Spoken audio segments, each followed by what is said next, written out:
We're back for another episode of SharkNation. Welcome, everyone. Jason and I here today to talk about time management. How's it going, buddy? So, full disclosure, Chad's late on the time management podcast meeting, so got to give him some shit. Out there grinding, hustling, making it work. Here's me waiting on time. But Well, perfect segue in here to see what do we have to do better to manage our time, huh? well, I think, like everything, it's a constant battle, right? Like I think, transparency is like I've had it at times where it's great and I'm busy. And then I get stuck in that obsessiveness of managing it, but the busyness goes away, but I'll manage the time. And then I got to bring the busy back. And then I lose the time management. And then I bring the time, it's a roller coaster, like anything. So, what do you think? Because I have a lot of opinions on time management, Yeah, it's right? good. So, some of the wording that you just had in there is interesting, right? The busyness, right?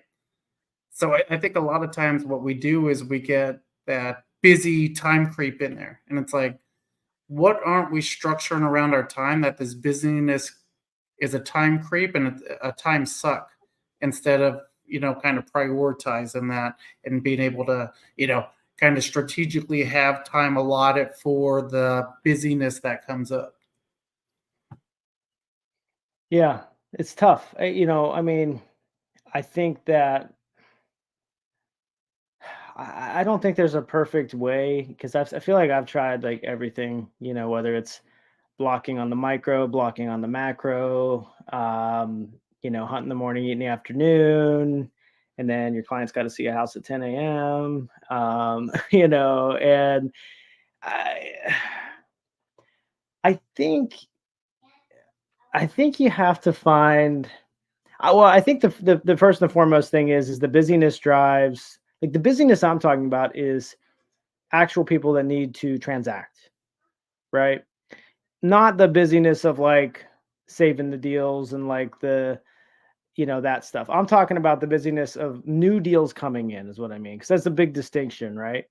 Yeah. And the new deals come in, like you have to carve out the time for that. And that's probably like it has to be in the morning, because if you don't get it done in the morning, it's like it's like, well, it's like the gym for a lot of cases, although I do well at night. But for most people, they don't get it done in the morning. They just go, I'll go later, and they never go, and they do everything else. And it's the same thing with prospecting, right? So like that has to be done before noon, or in most cases you won't do it, in my opinion, right? Would you agree with that? Or Yeah, I'd say, one of the things that I kind of been preaching on lately is like time stacking, kind of setting up early daily wins, right? You don't like to work out, do that first thing in the morning, and then stack that with something else that you don't like to do, like prospecting, right? Or your follow up. And then if you could snowball all these things right back to back to back, you're going to be in a good mindset. You're going to set your day up for success. And if you did nothing else for the rest of the day, it's a win if you just accomplish those a handful of things. The thing that we have that happens is, the days get away from us, right? Oh, I'll get to it. I'll get to it. And then this comes up or that comes up. And then you never get to it. It's like, okay, well, I'll just do it tomorrow. And then if you keep staying in that consistent pattern of, okay, I'm going to, kind of let the day, are you going to control the day, or are you going to let your day control you? You know, like a lot of times, team members and my business partners on the team are like, well, how do you get so much done? It's like, well, prioritizing what's important, right? Managing 20 some rental properties. I got the team. We have like 20 transactions pending under contract right now. Like, where's everything at in each one of them? It's like, okay, well, we got to prioritize. What's the most important thing, right? And then start tackling those things first. And then, like you said, if you could do what the most important thing is, but I get what you're saying. Like, when you're out in the field and it's like, okay, well, I got new clients and they could only see stuff between 3 and 6. And that's my time block to do recruiting, or that's my time block to do that. Like, how do I stretch around that? And it's like, obviously the most important, right? Your clients are the most important because without taking care of them, they're going to find the next Chad or the next Jason take care of them. So Well, especially on the buy side, because you especially on need the to buy get in. side. Yeah, you need to get in quick, and it doesn't mean that an agent should only be chosen for availability, but it doesn't mean that an agent shouldn't have availability. Yeah. But you made me think of one thing, a pro tip that I totally agree. Like prioritization is really the key with time management, especially as a real estate agent, because there's just so much going on. You can sit in endless trainings, you can sit in conversations about your current deals, about your current listings forever and never really end. There's never really an end. And I think as any entrepreneur, I think like, especially if they get ideas on their systems, they can just sit there for days and it is helping them be more efficient and effective, but it's not needed to be done right now. To that point, pro tip, because I have used this since I had gotten to the business in 2014 and I still use it today. Gmail. Most of y'all have Gmail, and if not, you probably have something very similar. Flagging or starring emails, it's starring in Gmail. You can change the logos and the colors of them. And I've done this, like I said, ever since I started. What I realized was there was more important things and less important things. So what I did was I went into the colors and the logos, and I added all stars, but I added red, yellow, and green. And then, after a year or two, I also added purple, and I'll come back to purple. But red, yellow, and green is hot, warm, and cold. So red was stuff I need to do now, like it's priority number one, right? Yellow is like, yeah, we need to get to it, but it's not going to die. And green is like, low priority. And then I added purple as like a special project. Like there's kind of no timeline for this, so it's like, but just when they came in my inbox and I quickly, like now in your Gmail inbox, you literally just, click once for green, two for on the star for yellow, and three for red. So if you don't have this, like go and implement this. This is killer for me. I know that, but then it does take that quick second to do, but when you get in the habit of doing that, I come look at my inbox and I can quickly burn through it when I have that kind of email time block set for me. Does that make sense? Yeah. No, I like that. Kind of figuring out, everybody's different, right? How works best for you to kind of manage and prioritize might be different for me. For me, that sounds miserable. Like I don't want to go in Okay. there and do extra steps and have to click this and color code it. And then for me, my personality is like, oh, if I see a lot of red and a lot of yellow, I'll be like anxiety, like I gotta get this shit done or whatever. But I can see like some people are more visual, right? So if they see like a more visual representation of what their day looks like, it's like, okay, I got ABC tasks to take care of. These two are probably the most urgent and important. These ones, I can kind of have some grace with. So depending on kind of how you want to structure or kind of search your inbox, because everybody could get lost in their inbox, right? My thing, Well, I I don't. unsubscribe from everything. I don't I want any emails. I do, but see, look, so this was formed from the problem where I lost a sale because my inbox was a mess. And that's where it was in the first year. I'll never forget. I totally just missed the reply from one of my leads. And I was like, and I lost the sale. They bought with somebody else, or sold or whatever. I can't remember what it was at this point, but I remember the feeling.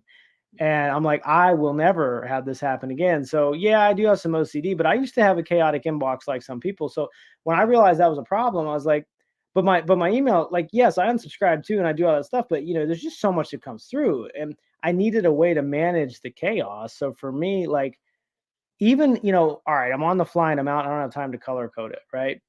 I have it also set up in unread, starred, and then things that I've read. So like, Mhm. and it's just all in Gmail. Like this isn't something, like it doesn't take it to go into your settings and you can set up that view and you can set up the stars. But for me, that made it so like I could collapse too, like the stars. I know I've already checked those. Like I can Yeah. collapse them, so I'm not looking at them. Um, and just like I needed that management because I literally was losing sales with how much was coming into my email. And it wasn't stuff that you'd unsubscribe from. So for me, there was a point where I needed that, and that's why just to give clarity around why it happened is like I will never lose a sale because my inbox is a mess. Does that make sense? Yeah, I'm a big fan of inbox at zero. When I see the numbers Uh-huh. next to it, I got to get rid of it because I don't want any kind of outstanding issues, or I'll keep it as unread So then that way I'll know that's an email that I, have to put some more time into or whatever. But that would be kind of my only hack. If it's unread in there, then that'll bother me enough that I have to take care of it so I can zero it out and not have any new emails in there. But for new agents trying to figure out like how do I structure and organize my day, let me share my screen with them. Let me show you how could I bring up kind of like what I did for setting up your day for success. If I have my PDF here, how do I share this with you? You hit that present button. I do that, and let me do share screen. Share screen. And just make sure you narrate it for those of the people listening on Yeah. audio. While Jason's pulling that up, one thing I'd caution with time management while you figure that out, Jason, just yell at me if you need me, but time management for the sake of, okay, I don't yet. Let's see, it's coming up. I'll add it in a second. So time management for the sake of like you still got to work. That's the one thing that I fell into the time management hole where it's like, let's just prioritize the, like because that work-life balance and blah, blah. And like, it's you still have to prioritize work. Don't fall into the trap of just like time and work that moves the needle. Like, don't just time block your day away and never do anything that moves the needle. So it's just a word of caution because like I fell into this trap. But anyway, sorry. So I wanted to elaborate on that, but I want you to get through this here because this is really good. Yeah. No. So you can see my screen, you can see the slides, right? Yep. So all I'm talking about here is just, a simple framework for agents to kind of set up their day, because one of the biggest killers of real estate agents is the freedom, right? Yeah. Now that you don't have a boss over your shoulder saying, hey, you got to check in at 9 o'clock and you got to check out at 5 o'clock. And, you got to be working in between. I'm going to be, monitoring you. Real estate's more for entrepreneurs, right? That, want to have control over their day, structure it or whatnot. But a lot of people aren't used to that. So what this is just like a simple way to kind of set your day up for success, right? So, 8 to 9 o'clock, obviously the earlier the better with this, but, doing some workout, get your self-care in, preparing for your day. How many times do you have a day and you don't even think about what you have going on for it? Like looking at your calendar and setting up your day, which is, okay, I got to do this, I got to do this, I got to do this. If I get all this stuff done, I'm good, right? So kind of working out, taking care of yourself, and then preparing. Then 9 o'clock to 10 o'clock every day, we want to be prospecting, right? Prospecting means looking for new clients, okay? This isn't following up from existing ones. We want to be looking for new. So if you're not sure what to do, we have our 10 days of activity, day one, to kind of go from it. And then we could use our scripts for our spheres, FISBOs, expired, LP Mama to kind of help drive that conversation for, trying to get at least 5 2-minute conversations per day, right? And then here's another thing that a lot of people don't do. One is journal, right? What worked? What didn't work? What did you say that kind of allowed the conversation to keep going? What didn't work where, okay, look at it. I better try something else. That's why, when you get a CRM, you want to update this, right?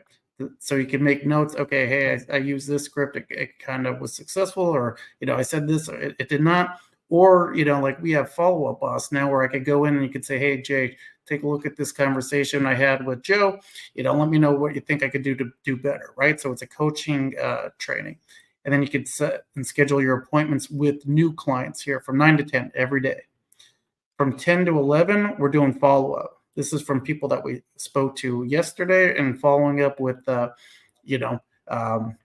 any clients that we may have been in touch with, right? So this is days 2 through 10. So if you're not sure what to say, we have our 10 days of activity, call, text, and email every day. Like I said, we're journaling it, we're scheduling our appointments, and we're updating our CRM with whatever notes on the follow-up that we have, right? So 11 to 11:30, we want to do some kind of role playing, working on your scripts and tricks, working on your LP Mama. If you know, but kind of, conversation starters and, kind of dig deeper with your prospects, right? And then from 11:30 to 12, learn something new. Listen to a podcast, watch a training video, you know, build some kind of learning into your day because you should always be learning. Then from 12 to 1, I have like disconnect, you know, shut your phone off, email, go for a walk, read a book, something like that where you could kind of get out of the game for a little bit. So then that way, you know, you could recharge. A lot of times in this industry, you have burnout because we're up early doing this stuff. And then when do people want to go see houses? When they get out of work, right? So you're kind of, you know, everybody thinks, oh, you know, it's a flexible thing. And if you did the math on the amount of days and hours that you put in, you'd be like, holy shit, I'm working like 60-hour, 80-hour weeks, and I didn't even realize it, right? So this is to kind of help prevent burnout here. 1 to 3, if you have 0 appointments in the afternoon, but this should be a time set for homework or for appointments, not homework. Better write that out, right? So if you're going on appointments, right? If you don't have any, we're back to prospecting because you know, kind of like what my coach says, you know, if you don't have an appointment, then you're unemployed, right? So we got to get employed and have people that want us to represent them, right? Preparing for your appointments, handling any deal maintenance that you may have to stay on top of your deadlines, updating your calendar, clean up any outstanding paperwork, and then use this time to write any offers up, right? Sometimes agents will be like, well, I have to get that offer. And it's like, talk to the listing agent, let them know that you're going to be working with your client. You know, they get out of work at 3 or 4. I'm going to be sending the offer on 123 Main Street. So then, you know, a lot of times what we do is, like you said in the beginning of this conversation, busy work, right? You want to get that in so it's out of mind. But if you have this schedule, then you can say, okay, between 1 and 3, I'll write that offer and get that over to them, right? So you can kind of structure your day for that way. And that's a, And then, I want to butt in on that because that's a big deal. Like if you know, one, to have the time block, but two, like here's the big thing, like agents aren't very responsive in this business, and it's because they're not ready, like they're in the middle of something and they're not ready to handle that thing. If you either have the time set or you know when you're going to do the thing, it's a lot easier to respond to somebody. It takes 2 seconds to respond to another agent or to a client and just say, hey, got your thing, I'll get back to you at 1, or I'll get back to you after 2 today, or I'll get back to you. You know, when you set that expectation up, they feel acknowledged. Like I had a lot of agents that had trouble with this, where they would just ignore the client or the other agent. The client or the yep, other agent would get mad, you know, and all they had to do was say, look, I got it, I will be free at such and such time, talk to yep, you then, or do it then, and that's yep. it. So Hey, big Chad, my client loved your property at 123 Main Street. I'm going to be putting together an offer. I should have it to you sometime around 3 o'clock today. I'll shoot you a text just so you know when you get it, just in case it goes to spam. keep the communication flow. It doesn't take Mhm. long to reply, you Over know. communicate, over communicate. And then at Right. the end of your day, right? 3 to whenever, you know, this is when you should be meeting face to face and going over your buyer consultation meetings, doing your listing appointments, showing houses when people are out of work, and you could be writing up offers too at this time. So I hope this is helpful. If you'd like a copy of this doc, just hit us up in the comments or shoot me a message. I could get this over to you. But you know, kind of if you're not sure what to do as an agent, follow a simple routine, right?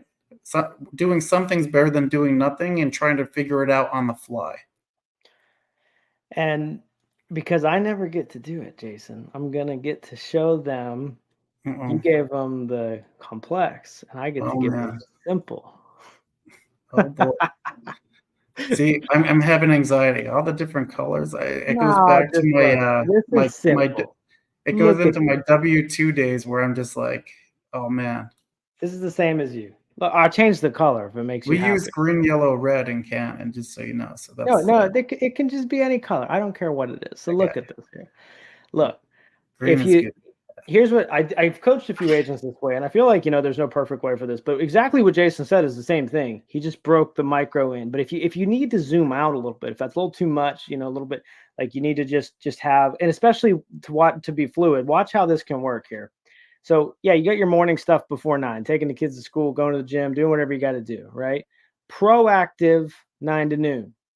Proactive is reaching out, causing new sales. Proactive, outbound, right? We throw an hour lunch in here, and then we have reactive. follow-up calls, dealing, putting out fires, right?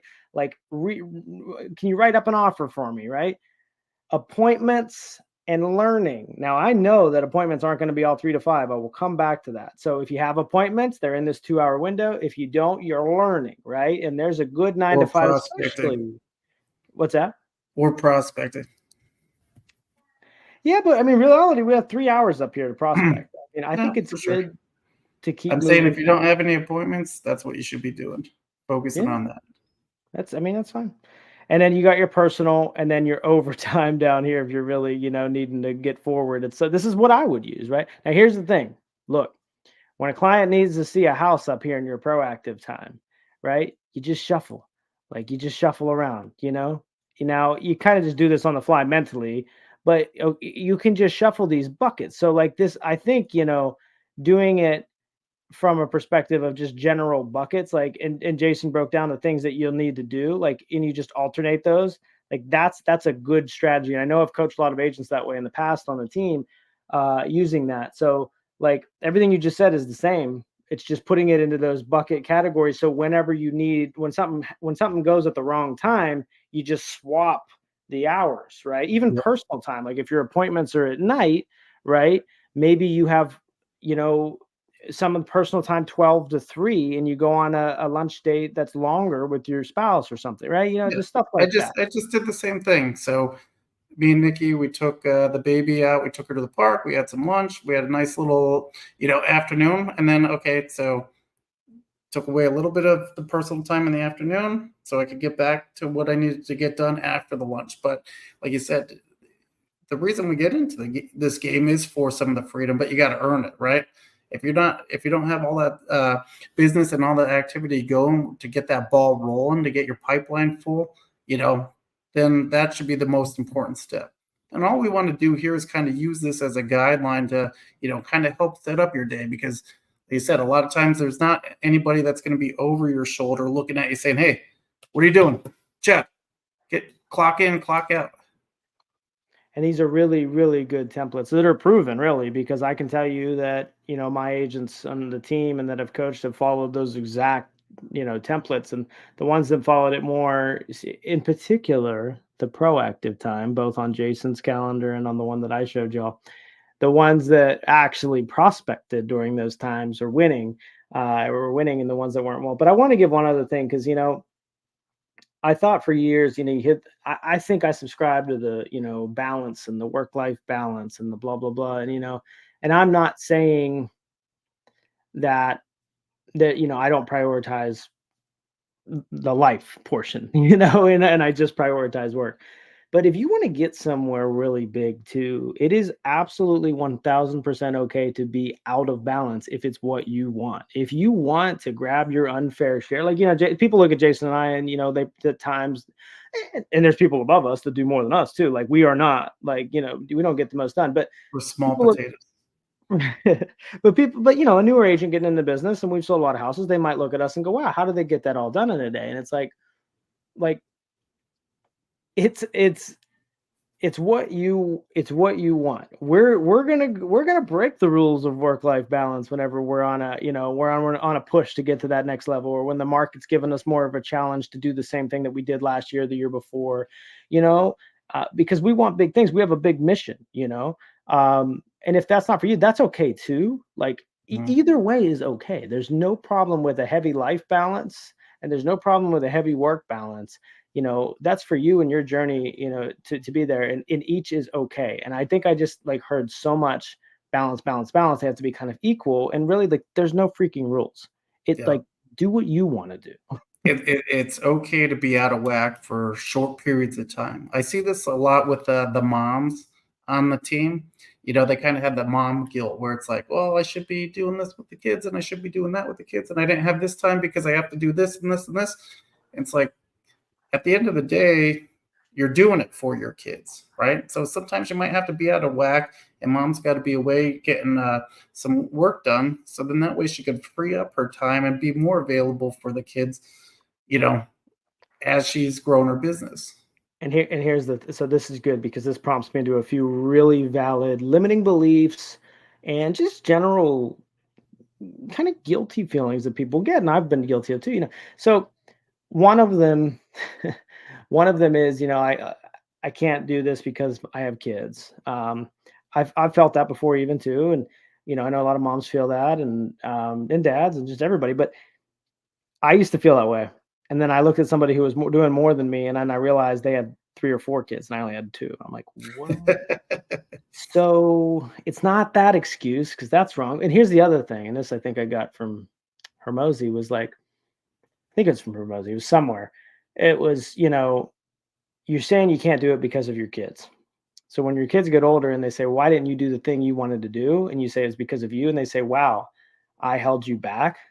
Like you should do it for them to say, like you don't want your kids to feel that they're holding you back in any way, shape, or form. You should do the thing that you want to do for you to show them an example of what they can do for themselves. You know, Mhm. so And like I that's said, sometimes you have to work too, right? So, over this past weekend, I took the kids on we're getting our kitchen remodeled. So, the kitchen's the heart of the house. We have a 2-year-old, 13, and 19-year-old, right? So, there's a lot of food getting eaten and a lot of stuff going on where the kitchen not being there and being able to do dishes and stuff has been a nightmare. So, we want to just take them and go to the beach for a couple of days. My aunt, she has a nice little 1-bedroom condo. We're going to take them down there. We're going to hang out, but kind of just saying like, hey, look at dad's got to work. you know so between certain times of the day, I found like a little shared office space, went, got my stuff done, and then when I was done. So you could do both, and that's the nice part about freedom, is that in this job, we have the freedom to elect when and when we could turn off the systems. And a lot of jobs, it's like, well, you can't take off this time. You used up your vacation. Where here, it's like, you could kind of, as long as you're getting your work done, you can kind of work anywhere, anytime. You know. Oh, sorry, I'm getting a call there. Yeah, and the thing with that too, I found especially in a spouse, relationship like a husband and wife's, and it feels personal because you do have the choice to do what you want with your time when you're a real estate agent or any entrepreneur. Like you have the choice. So when you choose to work, like right now, I'm choosing to work and my kids are hanging out, they're home for the summer anyway. I don't have to be in here. We don't have, no one is requiring, this doesn't move a deal for you and me right now. Yeah. And I choose to. But if you properly communicate why you are stretching out, why you are, this is, hey, this is my sacred time, or these are the things I got to get done because this is where I want to go and this is what it requires. And you're honest and you communicate that, it can work, but it takes it's rough and it's a hard balance. And I've experienced that a lot with, with my marriage in this industry, having a marriage in this industry, but if you're honest and just communicate what you want, what your goals are, what it's going to take to get there, it's a lot lighter. But if you promise freedom and then work and choose to work all that time, all of a sudden those battles become tough. And I've been there too. No, I totally struggle with that. When Yeah. I first started, I'm like, man, I wish I had my old boss. I'm a slave driver. I'm like working myself to the fucking bone here. I'm like, Jesus, I wish I just had like a regular 9 to 5 like I used to. But now it's like, okay, and sometimes I still do it. And Nikki will hit me up with hey,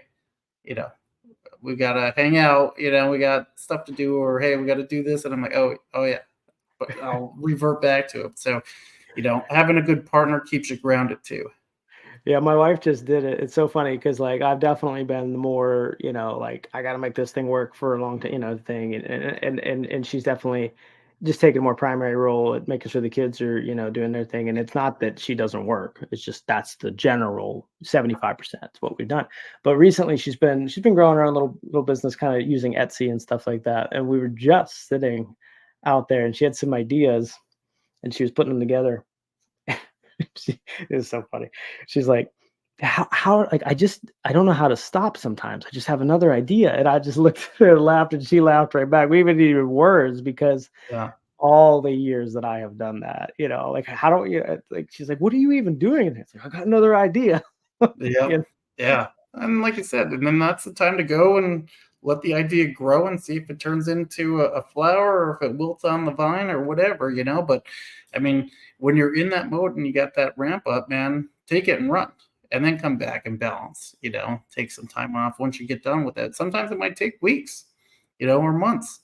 But you know, hey, you know, to hit your goals, you're going to have some sacrifice, you know. And as Well, long and as you're upfront and communicating that stuff, I mean, you know, I think reason you're creating a doing it's safe for that. space for the ideas is the key too. Like, like I know over the weekend, I'll often have like freedom of thought of what my systems are a little bit more. But during the week, it's like, nope, these are the systems, lock in, go. You know what I mean? Like, so like how, maybe it's at nights, maybe it's mornings before you start, maybe it's at 7 to 9 when you're not going to be very much outbound. I don't know, it's going to be different for you, but I think, eh, I like, I like innovation in a sense, not innovation, but I like working on the process, but as long as you're checking your minimums first, you know what I mean? Like Yep. if you're going to do YouTube as a real estate agent, cool, make sure you have some outbound activity, before, or a minimum set during the week that you do before you just record the videos. Layups are your sphere if you're not going cold, right? At least make sure you're having conversations about real estate in conjunction with the videos, and then use the videos to assist those conversations, right? So like there's ways to make this work, to have the space to be, working on things that have kind of leverage, but as long as you do the bare minimum first, that gets you to the end result. I like it. I like it. So let's wrap it up with this. What would be one tip, trick, hack that you would recommend for people out there that are looking to try to get some more time back? Man, I always one, stump. I know my brain's everywhere these last few weeks, so but I like giving I like giving actual value. I don't want to give fluff, so I mean, one tip to help, I think that's where I struggle, is to get the time back. What do you mean by that? What do you mean by get the time back? So I'll give mine, and then you can kind of let's see. So a book I'd highly recommend on this is, our not so much competition, but Gary Keller's The One Thing book with Jay Papasan, Yeah. right? Kind of talks about time blocking and, using that time for dollar productive activities. What's one thing you could do right now that if you got this done, everything else would be, unnecessary or pointless. Whatever the one thing quote is in there. I'm going to butcher that line, but that would be my one recommendation. Go there, get the audiobook, read the book if you don't like to listen to books or whatever, but the one thing is your one thing. It's really good. Yeah, it's really good. And I'm going to take this my way then. So to answer it, to get time back. What about a tech? You're a tech guy. What's a It is. tech hack that we It is. could And I'm share going with to give people? it in both versions because there's Android and iPhone. All And right. this is to get time back. To be clear, this isn't to sell more real estate, but to get time back and its focus. So, because you can often be with your family, but if your phone is sitting there killing you, your mind wanders and you lose it. And I've been there and I understand. So, if you're on Android, there is a beautiful setting called Flip to Sh. Flip to Sh. It's called. Search in your settings. If you flip your phone face down, it will turn on Do Not Disturb. If you pick it up, so when you want to have time with your family, come home, set your phone face down, do your thing. When you're in a meeting and even, and need to focus, set your phone face down. And then on iPhone, I highly recommend that you take 10, 15 minutes and you dial in the various focus modes. You could have a work focus and a personal focus. I rocked this when I had the iPhones a lot. So work focus, maybe your extended, sphere isn't bothering you, but your immediate family could if they need you, right? And then your personal focus, right? Your work people aren't bothering you, but your extended sphere can, and maybe even some of the apps if you get super crazy like me. But at minimum though, just use the do not disturb feature on your phone to be present when you're not working. So that was to get time back and shut it off. But it's something I use a I lot. love it. That's a great hack. I'll end it with this. Turn off all your notifications. How distracting is it when you hear a fucking bing, bing, bing, bing, bing, ding, ding, ding, especially ringtones and this and that. Every time you get an email or a text or whatever, it's like how are you supposed to concentrate and focus on that time that you allotted to do something if you're distracted? A new email comes in, a new text message comes in, this Facebook message, and it's like a fucking circus in your office. Ding, ding, bing, bing, bing, all different things. It's like, what are you doing? I'm Turn trying all to that stuff out, eliminate the noise so you could get back down to work. It's good. It's good. Well, time management, if you take anything to finish this off, I think it's that you'll never fully solve it. You'll have different seasons in life, different things that are gonna come around. The biggest thing is, stress is okay. If you're doing big things, you're gonna be stressed. Um, Being stressed means you're alive. So, people who aren't stressed are not alive that we Yeah, know of. yeah. But maybe they're stressed too. Yep. But You're going to have that. But if you have an activity or a goal that you want to accomplish, set 30 minutes to an hour a day to focus on that goal. You'd be surprised how quick you can move the needle if you just allot that time. I know a lot of people that want to invest in real estate, but don't know how. But if they just take a half hour out of their day to kind of learn the process, learn, the terminology and all that kind of stuff, learn the numbers, a half hour a day, by the end of a week, they're going to be like, oh my God, they're so that's true. far ahead than they were. That's So true. if you're not sure where to start, take a half hour of your day somewhere at night or in the morning to focus on what you want to do and what your goal is. Cool. Love it. Well, thanks again, man. It's always fun just kind of narrating what we're going through. So I appreciate the conversation, and we'll see you all next week. Number 30, getting close to your age.